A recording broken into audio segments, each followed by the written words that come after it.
मजबूत साथियों का साथ मिलने जा रहा हूं, अपना अलग परचम लहराने का काम पार्टी के राष्ट्रीय अध्यक्ष होने के नाते जहां मैं इनका पार्टी में विधिवत तरीके से मैं स्वागत करता हूं। बिहार विधानसभा में एक जबरदस्त न्यूज एकदम मीडिया में छाई हुई है और वो तहलका मचा रही है। वो सिर्फ और सिर्फ है खान ब्रदर्स को लेकर के। खान ब्रदर्स ने जिस तरह से लोक जनशक्ति पार्टी में मिला है और चिराग पासवान के साथ दोनों में कंधा मिला करके आगे चलने की बात की है, इस बात को लेकर के कोई डाइजेस्ट नहीं कर पा रहा है।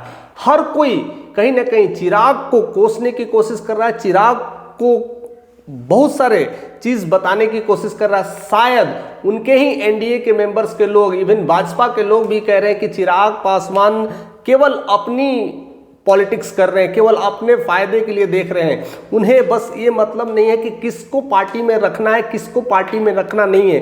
खान ब्रदर्स का नाम कहीं ना कहीं क्रिमिनल रिकॉर्ड्स में आता है और जहां तक इसकी हिस्ट्री की बात करें तो आज आप दिल थाम के सुनिएगा कि ये लोग कैसे आए हैं, किस तरह से उत्पत्ति हुई है और इनको लाने के पीछे कहीं ना कहीं चिराग पासवान का मंशा क्या था। चिराग पासवान को सही में रिमोट कंट्रोल पे चलाया जा रहा है कि वो अपने जानबूझ के ऐसी गलतियां कर रहे हैं। जिस तरह से वो टीका लगाते हैं, एक डेली पूजा पाठ करते हैं, एक अध्यात्म को रिप्रेजेंट करते हैं, रिफ्लेक्ट करते हैं, डेली मैनिफेस्टेशन करते हैं, तो क्या लगता है कि ऐसे मैनिफेस्टेशन में उनके ऐसे नाम, उनके साथ ऐसे लोग अगर जुड़ेंगे तो कहीं ना कहीं चिराग पासवान पर ये काला धब्बा भी लगने वाला है, ये दाग लगने वाला है। जिस तरह से सिवान को हम जानते थे, बचपन से हमने सिवान के बारे में पढ़ा है, जहाँ पर डॉक्टर राजेंद्र प्रसाद जन्म लिए थे, वहाँ कहते जीरादेई नामक ग्राम में जन्म लिए थे। सिवान के धरती से डॉक्टर राजेंद्र प्रसाद जो भारत के प्रथम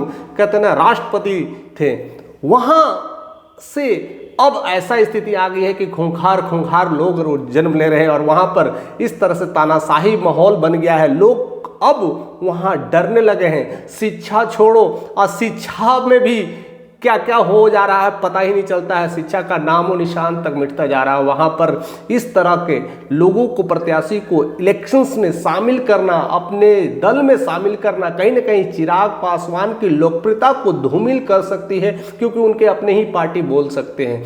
और ये कहीं ना कहीं ये चाहते तो नीतीश कुमार भी उनको, खान ब्रदर्स को शामिल कर सकते थे, लेकिन नीतीश कुमार की जो छवि रही है वो एक साफ सुथरी छवि रही है और उस छवि को मेंटेन करने के लिए उन्होंने, खान ब्रदर्स कितना भी ट्राई कर लिए, नीतीश ने अपने जनता दल यूनाइटेड जो जेडीयू की पार्टी में शामिल नहीं किया, तो फिर चिराग क्यों शामिल कर लिया? क्या कहानी रही है? या चिराग जो सही में दिखते हैं वो सही में है नहीं, या उनके पीछे कोई और है जो उनको चलाने की कोशिश कर रही है? सबसे पहले समझते हैं कि ये खान ब्रदर्स कैसे आए हैं, खान ब्रदर्स की उत्पत्ति क्या है, उसके बारे में आप धीरे धीरे समझ करके आप बताइएगा कि क्या चीज़ें हो रही है। आप शहाबुद्दीन के बारे में ज़रूर जानते होंगे। अगर बिहार के हैं और शहाबुद्दीन को नहीं जानते तो सब लगता है कुछ शॉकिंग है। शहाबुद्दीन का नाम जब सुनता था लोग तो वहाँ सिवान के लोग डरते थे। उनका इतना जुज्बा रहता था, लोग जिस तरह से मैंने शहाबुद्दीन आ गया तो मैंने डरते थे। एक फिल्म में आता था शोले में, जिस तरह से गब्बर सिंह आया बेटा सो जा, उसी तरह से ऐसा होता था कि शहाबुद्दीन आया, यानी डर का माहौल था, आतंक का माहौल था। 19 की बात कर रहा हूँ, जब लालू राज हुआ करता था, जंगल राज हुआ करता था, उस समय शहाबुद्दीन वहाँ के सांसद रहे, 4 बार सांसद रहे, किसी ने उनके खिलाफ प्रत्याशी खड़ा करने की हिम्मत नहीं जुटा पाई थी। और तब से जंगल राज का महत्व था। उस समय एक बहुत ज़्यादा चर्चा में था, वहाँ के एक चंदा बाबू नाम के व्यवसायी थे, उनको दोनों बेटे को तेजाब से जला के मार दिया था, लेकिन उनके तीसरे बेटे कहीं ना कहीं गवाही के रूप में थे तो उनको गोली मरवा दिया था। ऐसी ऐसी घटनाओं को अंजाम दे रखे थे शहाबुद्दीन। यानी शहाबुद्दीन के बारे में जितना भी बताया जाए उतना भी कम है। उन पर कई सारे फिल्में बनी हैं। सिवान के एसपी संजीव सिंघल को 1847 से ही गोलियां चलवाई थी। ऐसे ऐसे कितने सारे गोली, बंदूक और ऐसे ऐसे कई सारे नाम जो इस तरह से जुड़ता है तो लगता है ना कि सिवान मीन्स शहाबुद्दीन का एरिया है, शहाबुद्दीन मीन्स आतंक का एरिया है, ऐसा नाम जाना जाता है। और वहाँ पर प्रतापपुर जो कांड है, कितना फेमस कांड हुआ कि उनके गुंडों ने एक डीएसपी को थप्पड़ मार दिया था तो पूरी तरह से पुलिस बौखला गई थी और पूरी तरह से अटैक कर दी थी। और वहाँ से कई बार ऐसे ऐसे चीज़ें हुआ। और वहीं से कहते हैं बिहार के बदनामी का सबसे बड़ा कारण एक रहा था तो शहाबुद्दीन रहा था। और वहीं से जंगल राज का जो कहते हैं ना कि जंगल राज आ गया है, जंगल लालू राज आ गया है, जंगल राज आ गया है, कहीं ना कहीं से शहाबुद्दीन की भी भूमिका अहम रही है। और शहाबुद्दीन को उसके बाद कई बार ऐसे चीज़ें हुए, कई सारे ऐसे ऐसे कांड हुए जिसके वजह से बाद में क्या हुआ कि शहाबुद्दीन को पकड़ा गया और उनको तिहाड़ जेल में उम्र कैद की सज़ा सुनाई गई थी। और उसके बाद 19-20 में कोरोना आया था। कोरोना के बाद उनको कोरोना हो गया था और 1 मई 2021 को उनका इंतकाल हो गया था। और तब से लग रहा था शहाबुद्दीन का जो है कहीं ना कहीं प्रोसेस चैप्टर एंड हो गया है, अब कुछ नहीं होने वाला है। लेकिन शहाबुद्दीन के ही एक करीबी कहिए या उनका एक दोस्त कहिए या अपनापन कहिए, उनका नाम था कमरुल हक खान। अब कमरुल हक खान जब साथ में थे, कहीं ना कहीं वो आपस में रहते थे और कुछ ना कुछ अलगाव था। जब 2005 की बात है, जब वहाँ पर उन्होंने लगा कि अब अपनी ही पार्टी बनाया जाए, कमरुल खान को लगा कि अपनी पार्टी बनाया जाए, और उन्होंने समाजवादी पार्टी के साथ टाई अप कर करके वहाँ पर अपना उम्मीदवार खड़ा कर दिया, यानी अपने को रिप्रेजेंट कर दिया। और वहाँ से यह चीज़ लगा, शहाबुद्दीन को लगा कि ये तो शहाबुद्दीन शुरू से ही अगर बताया जाए तो लालू के साथ रहे हैं, यानी आरजेडी के साथ रहे थे, राजद के साथ रहे, अब ये एसपी के साथ हो गया, यानी समाजवादी पार्टी के साथ। तब लगा कि ये तो उस एक ही उम्मीदवार उठा रहा है, यानी यहाँ से तो दिक्कत हो जाएगी। तब उन्होंने शहाबुद्दीन ने उन्हें किडनैप करवा लिया, यानी अपहरण करा लिया था। और तब से यह घटना और बहुत मायने रखती है और बहुत सारी चीज़ हुई थी, उसको लेकर के कमरुल हक को बारे में ऐसा कई सारे न्यूज़ आया था। और उन्हीं के बेटे हैं अयूब खान और रईस खान, और वही रईस खान अयूब खान कहीं ना कहीं वो बदले की भावना रखते शहाबुद्दीन के। अब एक वहाँ पर जिस तरह का बदलाव है, अगर देखा जाए तो केवल दुश्मनी का है, लड़ाइयाँ हैं तो दुश्मनी का है और आपस में तना तनी का है। और शहाबुद्दीन के अगर कोई जानी दुश्मन अगर कह सकते हैं तो कोई और नहीं, वो अयूब खान हो सकते हैं और रईस खान हो सकते हैं, क्योंकि उनके पिता को वहाँ से अपहरण कर लिया गया था, किडनैप कर लिया गया था और वहाँ से प्रत्याशी से हटा दिया गया था, वही काम किया गया था। और फिर ऐसा न्यूज़ आया था 2018 में, जो फिरोज खान के नाम से जाना जाता, जो शहाबुद्दीन को कहते थे कि उनकी चीज़ों को चलाया करते थे और वहाँ पर कुछ न कुछ उनको देखभाल करते थे। जब शहाबुद्दीन जब जेल में चले गए थे तो उनको देख रेख करने वाला, उनकी संपत्ति कहिए, जो भी बात कहिए, जो चीज़ काम करते थे उनको देख रेख करते थे फिरोज खान। और फिरोज खान पूरी सारी चीज़ें देखते थे, यानी सारा कुछ रिप्रेजेंट करते थे। तब जब वो दिल्ली में गए थे तो दिल्ली द्वारका में उन्हें गोली मार दिया गया था, और गोली मार देने के बाद कुछ लोगों को पकड़ा गया था। उसमें जब नाम आया तो उन्होंने बोला कि मुझे 1 लाख रुपया फिरौती मिली थी, वो कोई और नहीं, वो दिया था रईस खान ने।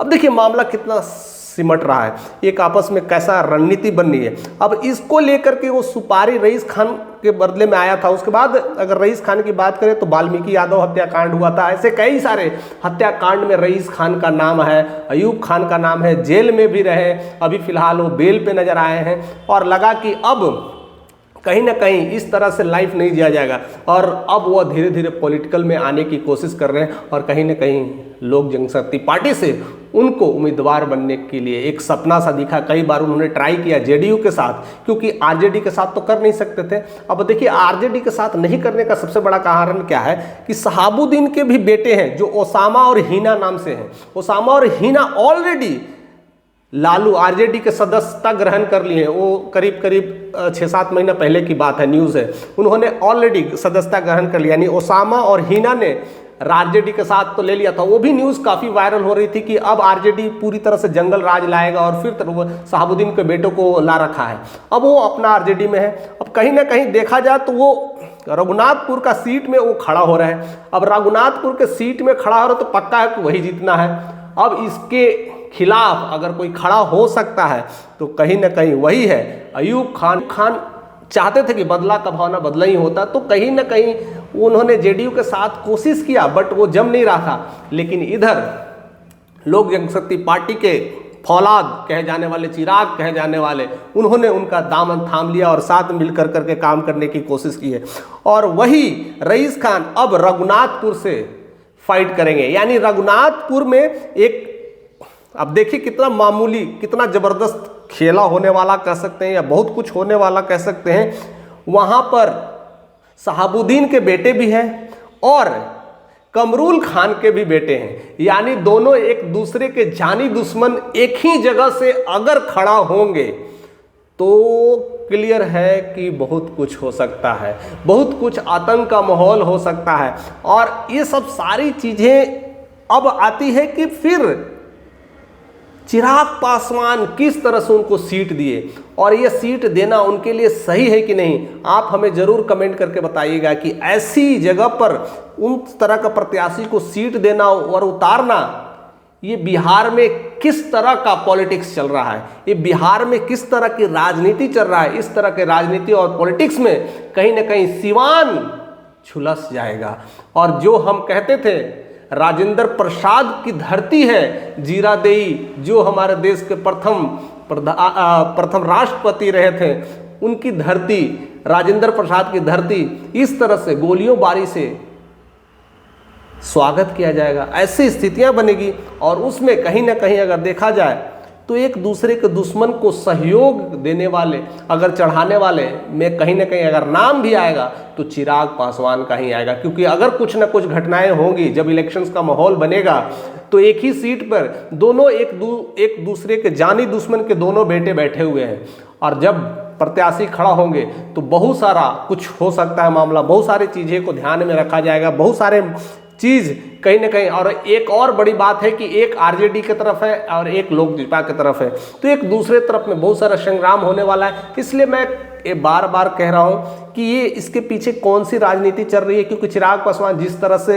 हमेशा मैंने देखा है, उनकी पर मैंने बहुत सारे वीडियोज़ भी बना रखा और बनाता भी हूँ, वो हमेशा कहीं ना कहीं बात करते हैं मैनिफेस्टेशन की बात करते हैं, कहीं ना कहीं अध्यात्म की बात करते हैं, कहीं कहीं पूजा पाठ की बात करते हैं और एक तिलक चंदन लगाते हैं, एक अच्छा एक तरह बेदाग पर्सनालिटी लेकर के चलते हैं। लेकिन इस बेदाग पर्सनालिटी में ये दाग कैसा, ये चिराग के पीछे ये दाग लगना, ये कहीं ना कहीं आने वाले बिहार के पॉलिटिक्स को, बिहार के कहीं ना कहीं राजनीति को एक नया बेड़ा गर्क करने वाली स्थितियां प्रकट कर रहे हैं। इसको लेकर करके बहुत सारा आने वाला समय में बहुत सारे वीडियोस बनेंगे, बहुत सारी बातें होंगी।